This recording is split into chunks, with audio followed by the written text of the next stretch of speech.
Shouting color is not a crime. Thousands rallied in Italy against racism and fascism.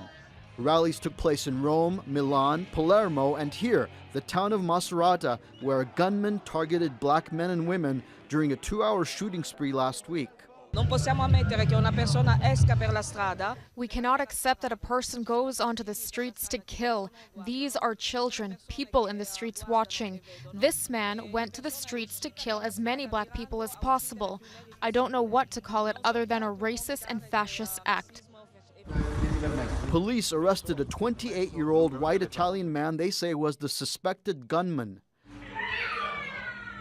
A video posted on local media shows the suspect wearing an Italian flag around his neck at the time of the arrest. I think it's extremely important to be here today because the situation in Italy seems very complicated. I don't think that politicians take enough notice of the phenomenon of the resurgence of fascism.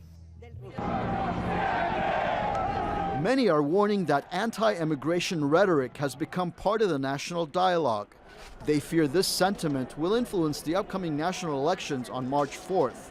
Others warn that racism is nothing new.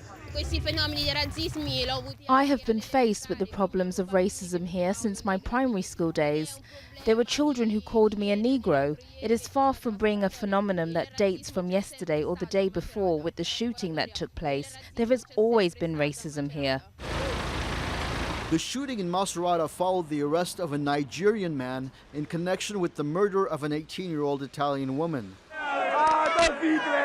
While many say politicians need to do something about the resurgence of the far right, others believe it's inaccurate to lump all far-right parties and politicians with the same label. I believe the far right and in general this entire idea of fascism revival in Italy shouldn't be exaggerated. The far right is definitely quite strong nowadays in Italy, but I believe especially abroad there is a tendency to generalize and put a lot of parties into the same box, which is not necessarily the case. Far-right candidates call the influx of refugees out-of-control immigration. But Italy's prime minister has told his people hatred and violence will not be able to divide them. Paul Chadurgian, Al Jazeera.